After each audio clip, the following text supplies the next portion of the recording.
안녕하세요. 영상사진 맛집입니다. 오늘은 평강공주와 온달의 이야기를 실제와 드라마를 구분하여 나누고자 합니다. 지난 2021년 방영되었던 최석유의 소설 평강공주를 원작으로 한 드라마 달이 뜨는 강 토대로 이야기합니다. 평강공주 역할에는 배우 김소현님, 온달 장군 역할에는 배우 나인우님이 열연하셨습니다. 드라마 달이 뜨는 강은 실제 역사와 각색한 소재로 이른바 팩트와 픽션이 섞여있는 소재입니다. 이제부터 설명을 시작하겠습니다. 드라마에선 극중 평강공주 어머니는 연왕후이며 어머니 연왕후와 함께 궁궐 밖에 나오면서 어머니가 상부고시로 인해 백성들과 함께 기습을 당해 죽음을 맞이하는 역할로 나옵니다.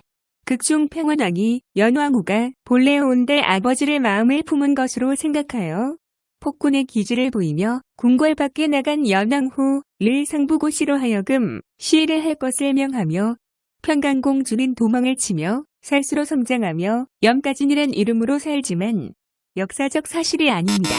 어머니 연왕후에 대한 기록은 자세히 명확하게 전해진 바가 없습니다.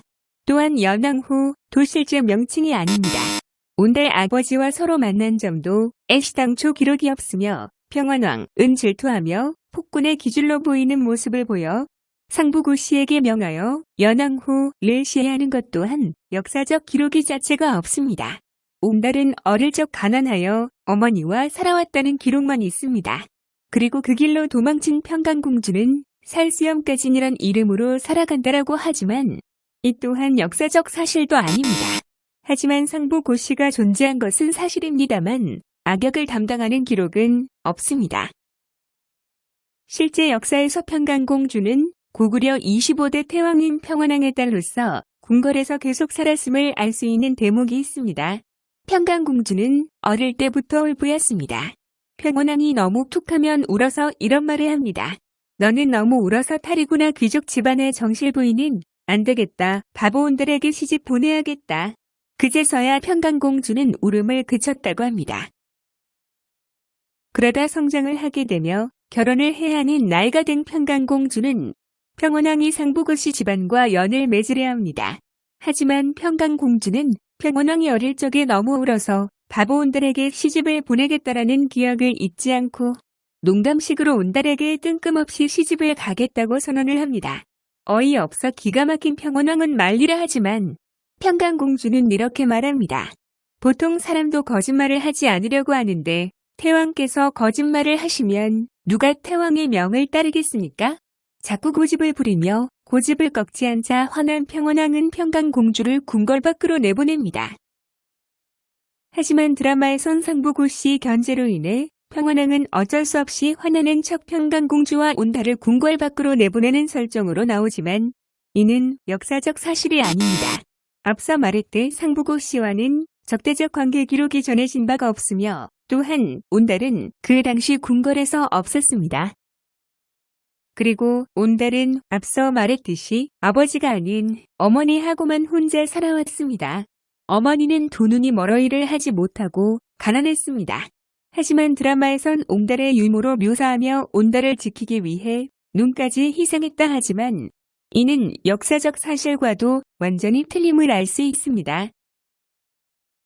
평강공주는 궁궐의 금팔찌 폐물 등을 모두 챙겨서 온달에게 시집을 갑니다. 가난했던 온달의 집안을 일으키며 가난하고 무식했던 온달을 훌륭하게 성장시키려 내조를 합니다.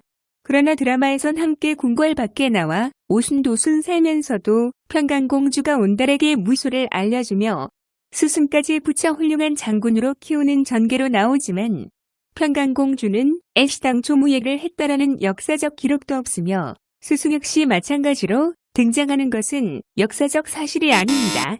하지만 드라마에서 평강공주가 온달을 도와 내조한 것만큼은 역사적으로 완전히 다른 것은 아닙니다. 이후 평강공주의 내조 덕에 온달 장군은 늠름한 모습을 갖추게 됩니다. 그 이후로 중국의 북주가 고구려를 침략하려 합니다. 중국의 북주 또는 후주라고 부르지만 시대에 따라 각자 다르게 불렀을 뿐 그 나라를 상징하는 의미에선 다르지 않습니다. 온달은 전투에 출정하여 이산 전투에서 승리를 하며 전공을 세워 벼슬을 하사받습니다. 하지만 드라마에선 평강공주도 함께 출정하는 모습을 보이지만 이는 역사적 사실이 아닙니다. 이후 세월이 지나 평원왕이 승하하고 아들인 영양왕이 고구려 태왕의 자리를 잇습니다. 그가 바로 고구려 26대 태왕이며 훗날의 중원의 수나라의 전쟁에서 승리하며 고구려 후반기 명군 성군으로 칭송받는 인물입니다. 하지만 평강공주와 같은 친남매이지만 서로 태어난 기록이 명확하지 않아 누가 동생인지는 알 수 없으며 전해진 바가 없습니다. 영양왕이 즉위하던 해에 신라에게 뺏긴 한강 이북의 땅을 되찾으려 합니다.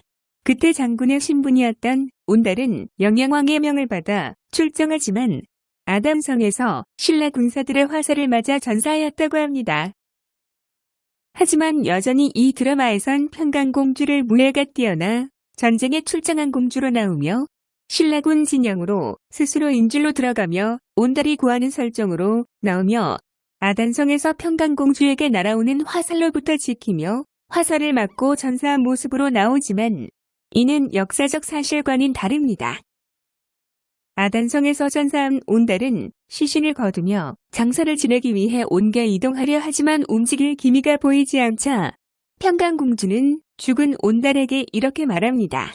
삶과 죽음은 정해졌으니 이제 편안히 가십시오. 그러자 움직였다고 합니다. 이것은 실제와 드라마 조금의 차이점은 있었지만 이는 역사적 사실입니다. 그 이후 역사에선 평강공주의 최후에 대한 기록은 전해져 오거나 흔적이 없습니다. 다만 드라마에선 평강공주가 영양왕과 작별을 구하며 온달이 가난하게 유모와 살았던 집으로 가서 죽은 온달의 영혼과 함께 지내는 것으로 마무리를 짓습니다. 결과적으로는 실제 역사는 새드엔딩, 드라마에선 새드엔딩으로 과장한 해피엔딩으로 나옵니다. 영상 끝까지 시청하여 주셔서 감사합니다. 이상 영상 사진 맛집이었습니다.